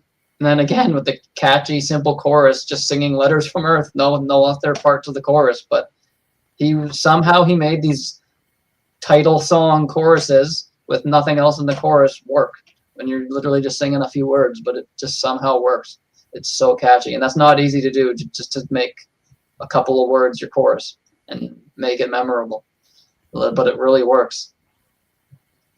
And then there's a part where Dio sings the words, "The game is called the end." There's another different catchy riff thrown in there with a really short solo after it, but it's short, but it's a great solo. And then it goes back to the verse and choruses again, fades out with another solo. I wish the solo didn't fade out, but whatever. I guess you can only keep the song going for so long. But yeah, another great song. Master of Insanity starts off with like a really heavy bass riff from Geezer, which I love. And that's another thing. This whole album I think it's heavier because of the bass. It's up in the mix, and it's really heavy in the mix. I mean, Iommi's guitar playing and Vinny's drumming and Dio's voice, but like the bass is really high in the mix and makes it sound really, really heavy. And then, so Master of Insanity sounds like I'm repeating myself, but it's another song. It's got slow riffs with an amazing chorus. Again, with amazing choruses. This time it's a little bit more than just the name of the song and the chorus, but still a great chorus. And then, another amazing solo by Tony. It goes back to the chorus again, and then the song ends with some more amazing riffs. Like, there's just so much riffs that go throughout this. Just keeps going. And then we go to Time Machine. Kind of a mid-paced rocker with a really, again, catchy chorus again. I do prefer the Wayne's World version. And the lyrics you were talking about at the very beginning of the song, I'm not sure what the lyrics are on the official like album version, but in the Wayne's World one, it's changed to it's near the beginning of the song. He says, "If you listen to fools," which is a throwback to obviously the Mob Rules. I heard that and I'm like, is he gonna sing the Mob Rules? And I'm like, nah, he didn't. Okay, so then it just goes back to the rest of the song, and I think they even use the same riff, throw in the same riff part of from the Mob Rules when he says that in the Mob Rules. There's a little, and yes, there's that little keyboard thing that's going through the Wayne's World version. I do prefer that more, and I think the solo's a little bit longer. It starts a little bit sooner. There's a little bit more added to the solo, and I think it is slightly faster. It's hard to notice unless you listen to them back to back, but both versions are good. But yeah, I do like the Wayne's World one better. The whole song is just ear candy to me. It's probably my second favorite song on the album. I don't know why. Probably because I heard it before anything else. Because of I heard the Wayne's World soundtrack first before I heard this album, and just thought that was great. Like, it's such a great song. I mean, even if you think it's even if it's the least favorite song on the album, that's that's still a compliment because it's still such a great song. But for me, yeah, I probably would say it's maybe my second favorite. Maybe if I get more time with the album and listen to more of the other songs, just because that one I've heard the most because of the Wayne's World soundtrack, so it's kind of ingrained in my brain. And then Sins of the Father starts off, that beginning reminds me of Alice in Chains, which is not surprising because it is the 90s. The whole beginning of that sounds like Alice in Chains, but just a little bit heavier, which is not a bad thing because I like Alice in Chains anyways. They got lumped in as grunge, but really they're just kind of like a bluesy, hard rock, heavy metal band. I think Jerry Cantrell even said that it was either him or one of the guys from Soundgarden made a point to say at like some award show, "Oh, we're not grunge, by the way, we're heavy metal." Can't remember who it was, either Alice in Chains or Soundgarden. One of the guys made a point to mention that when being nominated or winning a Grammy or something. But yeah. And then, yeah, Sins of the Father. Yeah, it starts off sounding like Alice in Chains, only heavier, and it picks up speed halfway through with a really catchy drum beat going along with Dio's vocals. I hear a little bit of the Heaven and Hell drum beat in this at that one point where it's just Dio singing along. And then, yeah, another fun solo at the end, which fades out again. But yeah, the solos and riffs on this whole album up to this point is just, I mean, it's Tony Iommi, so it's not surprising. But yeah. And then Too Late, yeah, starts off like, I guess, a ballad, if you want to call it that. But Dio's voice sounds amazing. He's great when he sings the more ballady stuff. And then it gets heavy just after 2 minutes, and it's pretty much stays heavy the entire time. And then, yeah, there's another amazing solo by Tony. Then it goes back to the ballady part a little bit, and then gets heavy and ending in a fade out. And the fade out at the end kind of reminds me of the start of Die Young, that weird little keyboardy, it fades out.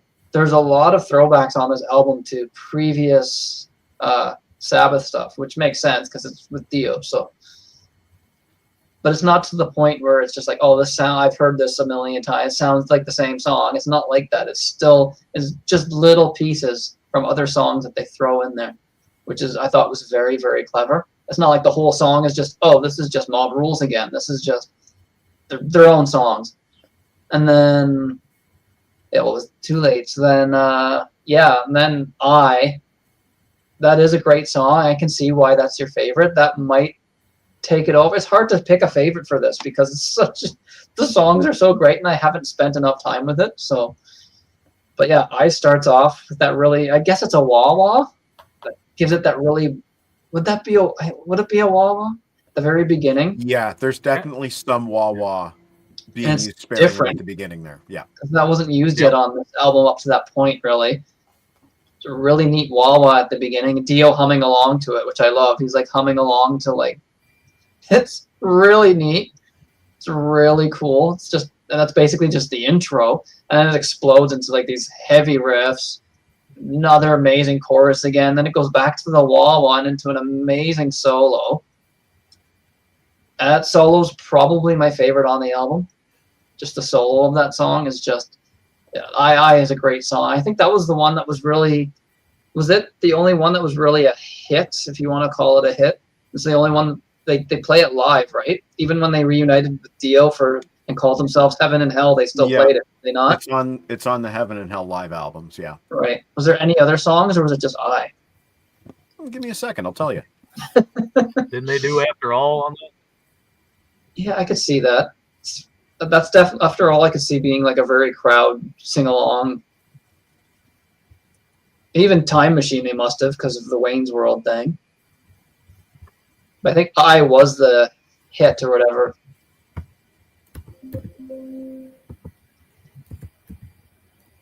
Okay, I got the track listing here for the Hammersmith Odeon. They played. Nice. Well, I isn't on this album. This is really?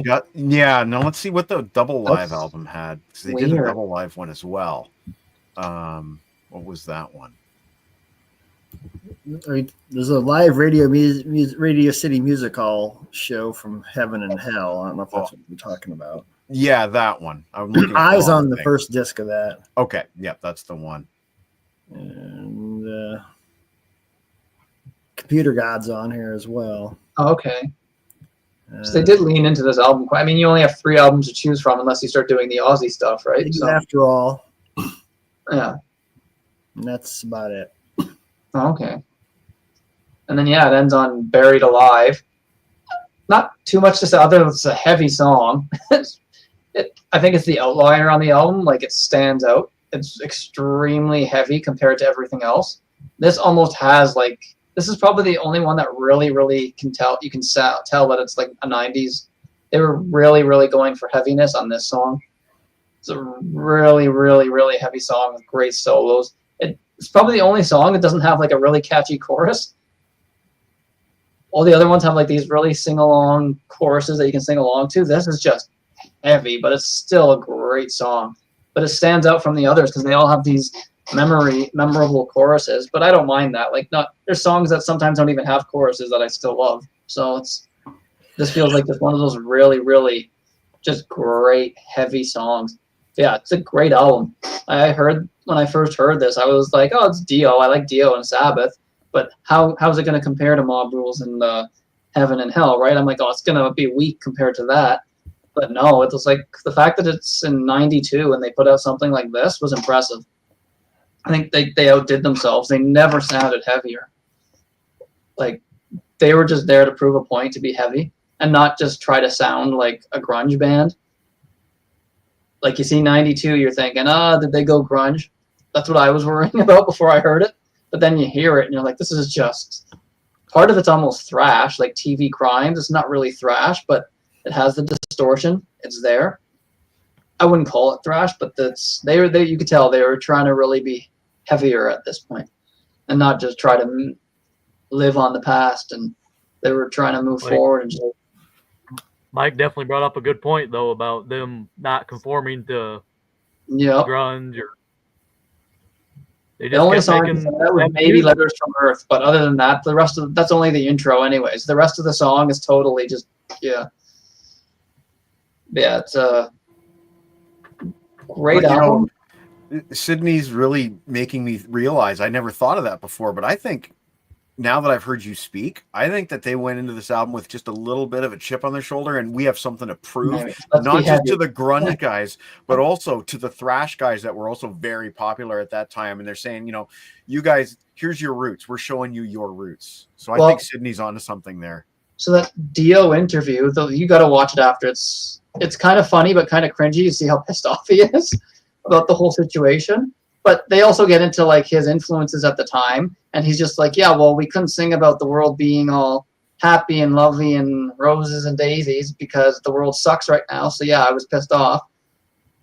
And he mentions, they asked him like, what are some of like the bands? Like, are you influenced by any of like the newer bands coming out?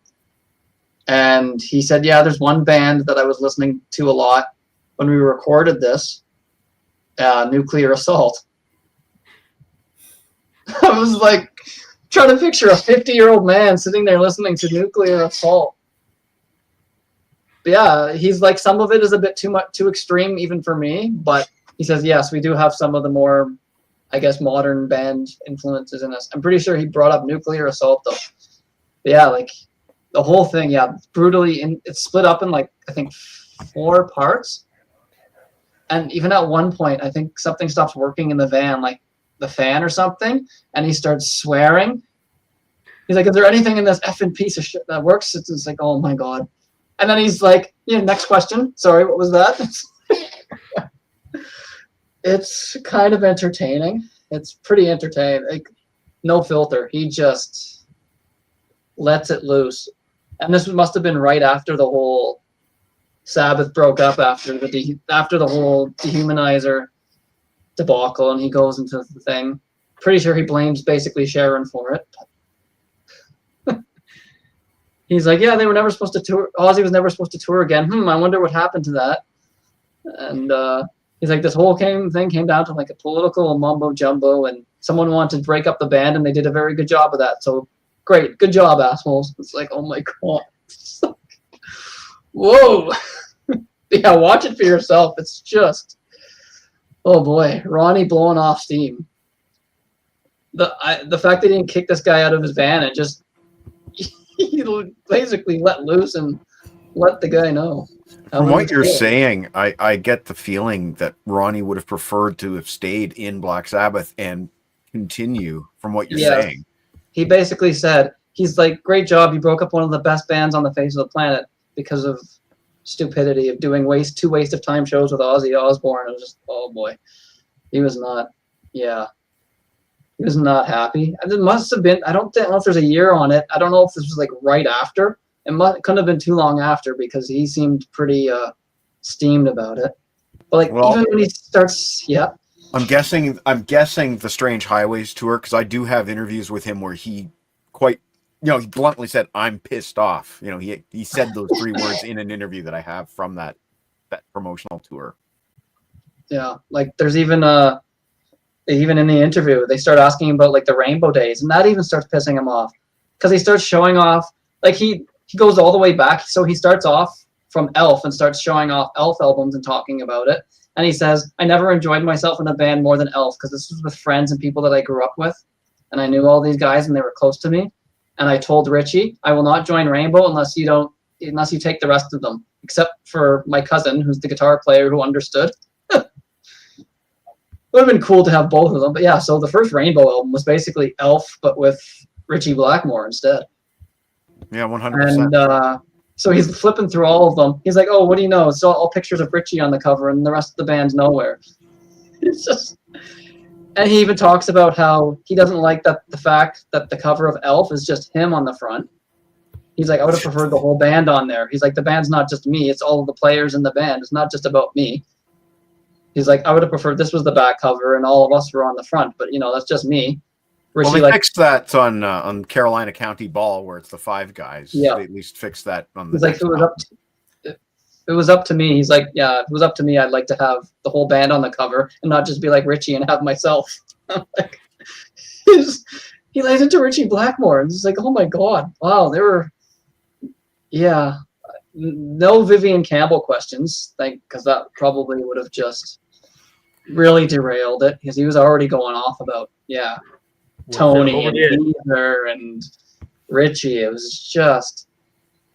And he's flipping through all the Rainbow albums. And then there was one of the gatefolds, I guess, did have a picture of like Ronnie in it. He's like, oh, there's a picture of me in here. I didn't even know that was in here. I expected it to be Ricky again. I'm like, oh my God, it's kind of funny.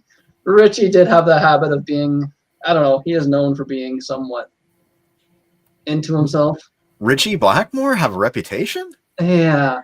Oh, that's an exclusive here on Slogan's YouTube channel. I don't think anyone's ever heard that before. Yeah, it's just Ronnie was good with the fact that he was sitting there all pissed off even doing this interview. Most people would just say, get lost, I'm not in the mood to talk about this, but he just didn't care. He'd like freak out about things breaking down in the van and then just go, sorry, what was your next question? It was just hilarious. But a lot of bands at that time were, and Dio was no exception, they were forced to downsize. Byron mentioned he played in a club on the Angry Machines tour. And, you know, Motley Crue were playing small theaters. Everybody was downsizing, but in the interviews, they had to make it sound like, oh, it feels so good to be back to our roots, and it feels so good to be in these, you know, where the fans, the diehard fans, are like crammed in there. And it's like, guys, you're not even selling out the theaters. And it was really sad. It was like a wasteland. It was not a happy time to be a rock fan. And I'll tell you, you know, you'd be sitting there watching TV, and the next music video would be Soundgarden, and then the next one would be Alice in Chains, and then the next one would be Nirvana, and on and on and on we go. They throw in a rap video, they throw in a thrash video, and you'd be like, where's the hard rock? Where are the classic bands? How come you're not playing the new Black Sabbath that just came out? Iron Maiden had a new album out that summer. There's a lot of bands that had new music out that summer, and very few were getting the kind of airplay that the grunge bands were. The exception, Ozzy Osbourne. No More Tears was huge, and it did not matter. And I think maybe Byron would be able to back me up on this, because you probably have the same memories of the same period as me. But I think that the grunge era, when they said Black Sabbath is our influence, they didn't mean Black Sabbath. They meant original Black Sabbath.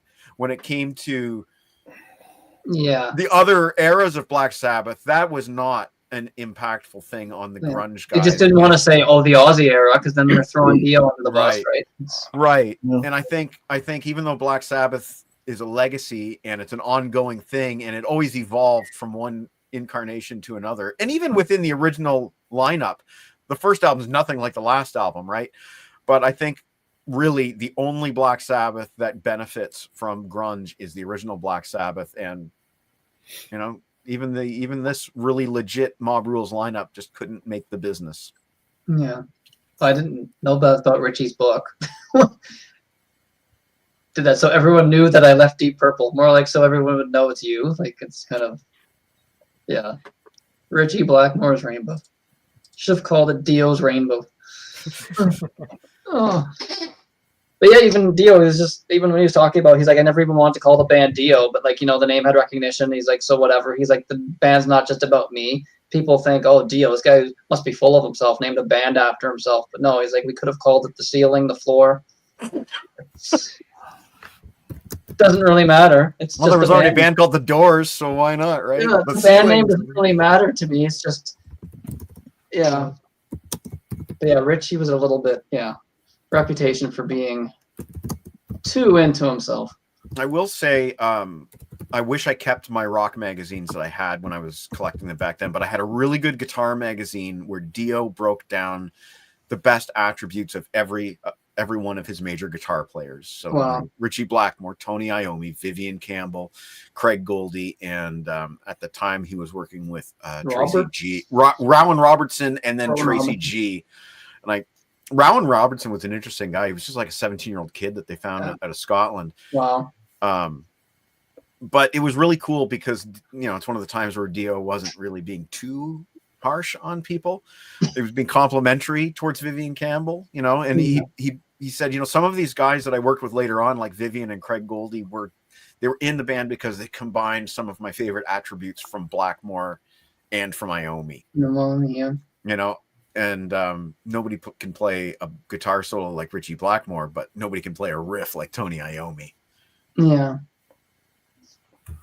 And I'm glad also that you guys mentioned a lot of the guitar solos on this album. And Logan mentioned that one in Too Late where it goes to that really high note. That just, it's so simple, but it's so effective, you know? You guys really made me appreciate some of the things that I missed on this album. You guys, you know, especially in regards to the guitar and the throwbacks. I was conscious of them, but I never put together, you know, that there's multiple throwbacks, particularly to Mob Rules. There's more than one. And they're not obvious necessarily. Even Heaven and Hell too, both albums. Like I think I got the wrong song, but there was one song that has the drum beat to Heaven and Hell. It's like 2 seconds, and then it goes back to the song again. And that line, if you listen to Fools, they changed it to Stay Out of Shadows Now. Yeah, I don't know how you change those. They don't sound anything alike, but Yeah. I preferred If You Listen to Fools, definitely. Yeah. I don't know why they changed that. Maybe they thought it was too obvious. I don't know, but like that would have been, Sabbath fans would have eaten that up and been like, "Oh, that's cool." Well, I loved it. Yeah. Oh well. I didn't even notice that until going back and listening to this. I didn't really pick that up. I knew there was differences because the song itself sounded different, and then listening to it, trying to pay attention to the lyrics, I'm like, did he just say and listen to Fools? You listen to Fools? Yeah, it's very clever the way they did that. Just threw it in there, and yeah, I mean, can't plagiarize yourself, so I preferred that, but Stay Out of Shadows now. I guess it's good advice for people to do. Yes. Stay Out of Shadows, guys. That's the lesson at the end of the day. Yeah, that's a great album. I would go as probably, oh boy, it's hard to rate this. Like, there's no bad songs. Oh boy, I'd probably go a 9. Yeah, we're pretty even across the board. 2 albums that seem to do well. This, yeah, Webb, we're still here. Holy cow, went for Aaron's. Yep. Yeah. Well, I mean, we're still here because you had to put up with a musical performance from me. Yeah. Putting on a concert. He's doing his DU tribute. I didn't plan that. I was drinking my coffee and I was like, I want to express my love of this album, and everything was sincere. I mean, yeah. When we talk about music, this is when legitimate, serious, hardcore music fans start talking about music. You never know what air instruments are going to be broken out. You never know who's going to start singing, or I'm still waiting. Maybe Logan will break into dance one day. We'll do a Death Row Tall ranking, and you'll start doing the Ian Anderson standing on one leg. Yeah, you'll see me back there doing the flute stance and. Or AC/DC doing the bagpipes. Fun fact: I played "You Shook Me All Night Long" at my wedding, and Nice. which was in your hometown of Mississauga. And I during the guitar solo, I did this thing. I walked out in the middle of the dance floor, and I kind of did this motion with my hands, and everybody knew to back up. And then I got down on the floor, and I did the spinny Angus dance to the guitar solo. Nice. It was so freaking fun, man! Like. I hope people can appreciate this album so many years after the fact and what it meant to us at the time, because at the time it really was important. Here was Black Sabbath after a decade of lead singer after lead singer after lead singer, some official, some not. We finally got the Mob Rules lineup back, and it was a brief but bright moment for us in 1992. Serious. Oh yeah. Big time. Oh yeah, it's a solid album, just heavy. Yeah, and you mentioned it's another thing that I didn't necessarily put together in my head until you mentioned it. This might be surely the heaviest Black Sabbath album to that point. It might be. And another thing too is you mentioned the throwbacks. Well, Logan and I were talking. I think one of you two guys. We were talking about the 13 album, which is yet to listen to it. Okay, so it was Logan and I. We were talking about it, and that album's like almost all throwback. Like the first song is almost like let's rewrite Black Sabbath. It has the rain falling, it's like it's too much. It's too much. You might as well listen to those old albums. If you want like a cinematic comparison, Black Sabbath 13 is to Black Sabbath as The Force Awakens is to Star Wars. Let's reboot. Remake the same movie. Remake the same thing. Let's modernize. Let's do this different. Let's do that different. But let's reboot it and make the same thing. 13 that bad? Like it's just no, it's not. Neither is The Force Awakens. But it's obvious it's too obvious what they're doing. It's way too obvious. There was no. They might as well have re-recorded the old Sabbath songs. It may as well. There was no interest whatsoever. Call it a greatest hit album or something. Yeah. In fact, some of the only songs from the 13 album that like really push forward are on like bonus tracks. So Logan hates 13 goes one of the comments there. Really? Yeah. I'm not crazy about it. It's probably only 13 when that came out. It wasn't even 13. I would say like if you were going to go for the last truly great Black Sabbath album, it wouldn't be 13, it would be Dehumanizer. Really? Yes. This you don't like any of the stuff after that? No. That's not what I said. I said it's the last truly great. I like Cross Purposes, which came after this, but it's clearly not to the same level. What about Forbidden? I'm just kidding. Maybe you should do like the rap. You don't like maybe the rap you should have me on. We should do a show about Forbidden sometime. You don't like the rap metal? Ice-T. Is it Ice-T or Ice Cube? Ice-T. That was Ice-T. There was At least he rumors. was from a metal band. He had his own rap metal band. He did have his own rap metal band, but there was so much confusion. Fans thought Ice-T was going to be the new lead singer of Black Sabbath. Oh, come on. No, I'm not kidding. I mean, there was no Really? internet back. Yeah, there was no social media back then. You read an article that says Ice-T's the new lead singer of Black Sabbath. One person starts talking to another person. Suddenly, everybody thinks it's happening. Like, guest It appearance. was just a guest appearance. That's all it was. Albums all the time. Like, doesn't mean you're the singer. But even Tony Martin didn't know what was going on. Like Oh, Tony Martin's like, well, why is Ice-T in the studio here recording lead vocals on my song? You know, nobody would tell anybody anything. I think the record label was like, let's see what happens with this Ice-T guy. You know, maybe we can get like a rap metal album out of these. Sabbath guys. made him famous. No, I don't know. He was already famous. It was a weird time in music, Sydney. That's I'm weird. telling you, Forbidden is like you could do, and I highly recommend. Maybe you should do an entire. Music's not bad. It's just, yeah. It was a rushed album. Tony Martin has been talking about this for a long time. They went in there. I think they had something like 2 weeks or whatever. Oh, that's It was rushed. Everybody knows that the original production wasn't great. But as I was telling you guys earlier, I saw them on that tour with Cozy Powell on drums, and the songs that I saw were way better live than they were in the album. Way better live. So did they do the rap metal song live no. with Ice-T on stage? Can you imagine? No. But you know, you guys should consider doing a show on that album because Yeah, we'll see. it's I rich. don't think they've ever actually sat there and listened to it. Well, there's a challenge. It's a challenge End sometimes. up being my favorite album or something ridiculous. I know. I doubt it. Oh God, yeah, that was great show Talking today. about his Christmas show there. Yeah, 3 hours of holiday tunes. he's gonna play that dogs barking Jingle Bells song. The Jingle Dogs, yes. Yeah. Holiday classic. Oh, it's funny. Yeah. Anyways, I actually kind of want to make a little bit of announcement. Me and Logan discussed this a little bit. Well, might not be next week because he has to figure out his schedule first. But yeah, so if if Logan's work is watching this, please don't make him work next weekend. No, but yeah. So we're gonna try to do 2 episodes a week, something completely different. So one Saturday will be Triumph or Sunday, depending on guest scheduling and whatever. So we're gonna try to do one day on the weekend will be our regular Triumph discussion, followed by the album that the trivia winner picks.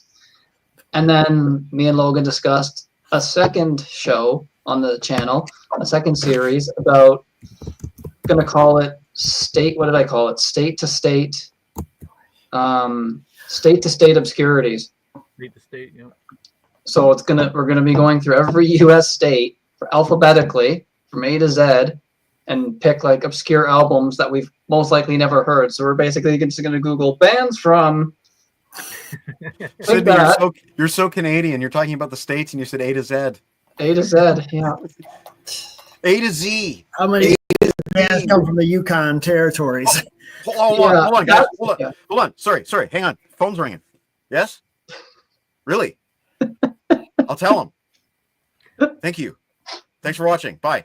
Logan, your boss just called. Oh my God, that's Yeah. hilarious.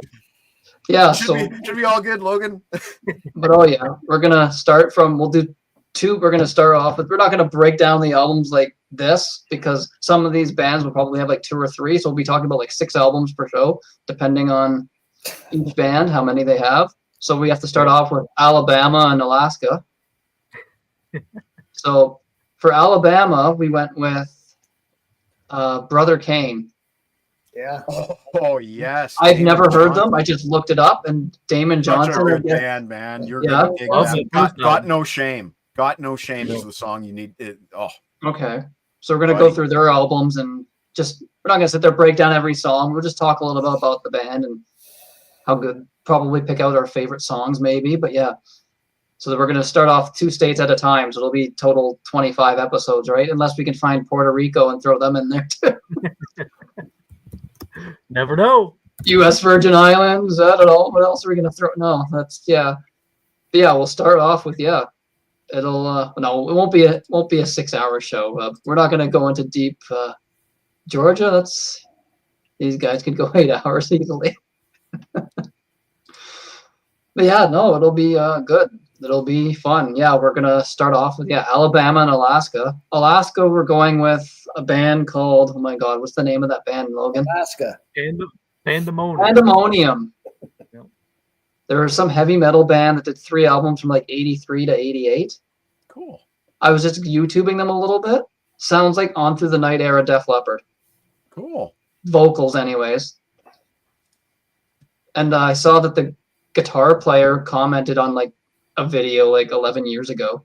But it says he still uploaded stuff like a couple months ago. It would Tag be him. cool. It would be Tag cool him. to get him on the show.